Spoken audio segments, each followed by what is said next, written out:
Olha só, nós estamos aí com um ano, não é, como a gente disse no início do programa, que é cheio de feriados, cheio de eventos. Tem Copa do Mundo, tem eleições, tem muitas pessoas que viajam, não é? Então, nem sempre, né? Todo mundo hoje praticamente tem o seu petzinho em casa, mas nem sempre é possível andar com ele para lá e para cá.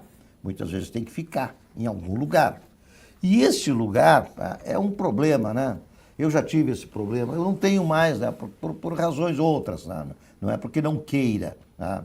Mas procurar um canil para deixar um cão, puxa vida, dava uma dor no coração que vou te contar, viu? Deixar eu não olhava para trás, porque se eu olhasse para trás eu chorava. Aquela expressão do cachorrinho lá te olhando, era pastor alemão, né?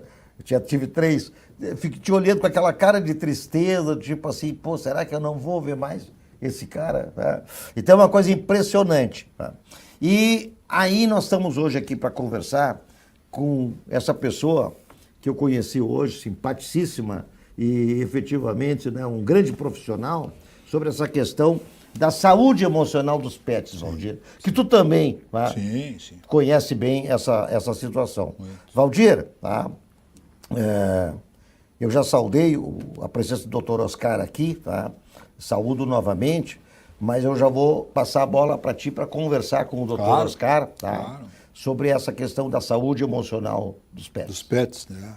Tu sabe que é o seguinte, eu perdi o meu cachorro Chopp no segundo semestre do ano passado, 10 aninhos, e há cerca de um mês perdi a Suri com 20 aninhos. Tá? E, de fato, assim, os animais, eu não tenho filhos biológicos, né? E os animais, eles se tornaram parceiros afetivos, pode ser esse o termo, né? Compensando, digamos assim, tá? E nos trazendo uma afetividade, um carinho, um amor, né? Um retorno emocional gigantesco, né? E, então, assim, eu procurava nos meus estar muito em dia com as questões relacionadas com a saúde física. Mas esse ponto da saúde emocional eu gostaria de entender um pouquinho melhor, doutor, porque realmente fiquei curioso. Exatamente, os animais têm emoções, assim como nós, os animais também têm emoções, de forma diferente das nossas emoções, que são mais racionais, são mais ligadas, né, aos nossos relacionamentos, às nossas conquistas e frustrações. Eles precisam de menos, né? Eles têm menos anseios, na verdade, né? O que eles querem, normalmente, eles querem se alimentar, eles querem carinho, né? Eles querem conforto, eles querem brincar. Então, e querem estar próximo das pessoas com quem eles estão habituados, né? Então, esse contexto dos animais, assim, ele é um pouco mais restrito em relação aos nossos anseios como pessoas, mas eles têm esses sentimentos, eles têm depressão, eles sentem, né? Eles sentem separações, eles sentem falecimentos de pessoas, eles sentem mudanças abruptas, mudanças de ambientes, sentem quando nós viajamos, por exemplo, deixamos eles em algum lugar, né?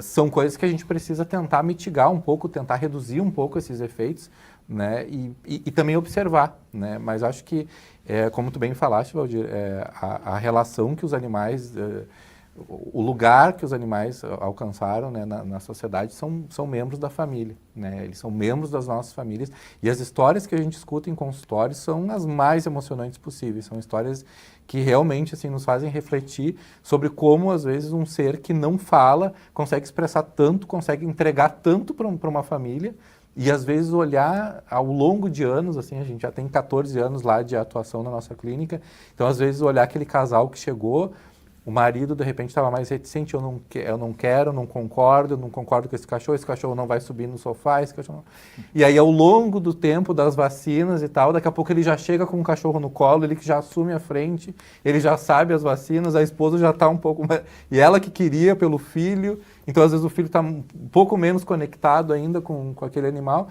Então, nesse contexto, assim, que a gente entende um pouco como funciona essas relações afetivas, né, e a gente está muito mais atento, eu acho que hoje, com relação aos sentimentos. Então, a gente tinha, né, alguns anos atrás, e não muitos anos atrás, ali, cerca de 10, 15 anos atrás, os animais muito mais em ambientes externos, né? Normalmente os cães ali tinham uma casinha no fundo do pátio ali, recebia alimento, água, e pronto, né? Às vezes quando tinha, a família saía, de repente um caseiro, um vizinho ia lá, trocava ração e água. Hoje em dia nem se cogita mais uma situação dessas, né? Normalmente a família já leva aquele animal para outro lugar ou deixa alguém, é muito normal, muito comum também, às vezes a família deixa um caseiro, deixa uma pessoa na casa, a pessoa, é para cuidar da casa, não, é para cuidar o fulaninho, né? É para cuidar o pet, né? Então ela não está preocupado com a casa, está preocupado com o pet. Em apartamentos também, às vezes, desenvolve contatos entre vizinhos, né? Então, às vezes, o vizinho que nunca falaria com aquele outro vizinho, pessoas completamente diferentes, deixa a chave da sua casa com um outro vizinho porque tem o gato que ficou lá e o vizinho vai lá e alimenta o gato, né? Então, são situações, assim, do nosso contexto social que nos fazem refletir muito, né? Sobre a importância dos animais na nossa sociedade, né? E acho que eles... O Brasil hoje é o segundo maior mercado de veterinário, só perdendo para os Estados Unidos, né? A gente vem, inclusive, acompanhando aí um crescimento na quantidade de gatos em função do contexto das famílias, às vezes com menos tempo, né? O gato também com características um pouco mais independentes, assim, podendo às vezes ficar um dia inteiro sozinho, só com alguma pessoa indo em casa para alimentar. E o cachorro com mais necessidades, assim, afetivas, né? Ou seja, com mais necessidade de contato, assim, humano, né? A questão é como lidar com essa história das despedidas, né? Porque como é que você é o proprietário, tutor, responsável, enfim, né? Como lidar com essa questão da despedida, que é uma coisa que eu já passei, todo mundo passa por isso, não é? Quando tu vai viajar, quando tu vai deixar algum lugar, tem a situação da despedida e tu sabe que os dois estão sentindo, né? Como é que se lida com isso? Tem alguma fórmula? Tem alguma... Tem algumas situações que a gente sempre indica, né, que a família observe, né? Por exemplo, tem os cães, por exemplo, né?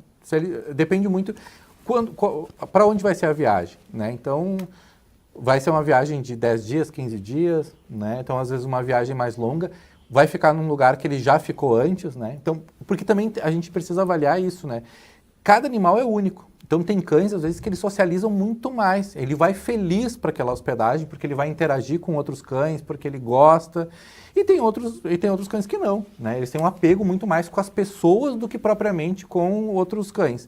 Então, a gente, observando esses detalhes, que normalmente a família faz a escolha, né? Então, ela escolhe, às vezes, uma hospedagem um pouco menor, onde os responsáveis pela hospedagem dá mais carinho, fica mais próximo do cão, porque sabe que ele não vai interagir tanto com outros cães. E aí vai tentar levar roupas, né, com cheiro, porque os cães principalmente tem a questão do faro para eles, que é o principal característica, né? Então ele vai sentir a presença ali de alguma maneira dos tutores, dos responsáveis, né, por ele. Levar o mesmo alimento para evitar mudanças de alimento, porque já é uma mudança, né? Sair de casa, pro gato é pior ainda, né? Mas pro cão, sair de casa às vezes também é uma situação nova, né? E aí, então, precisa ter esses cuidados, assim, levar roupa, levar caminha, levar comida, que ele está habituado, para tentar minimizar um pouquinho esses efeitos, né? Da saudade. Da saudade. Nós já vamos voltar nesse assunto, tá?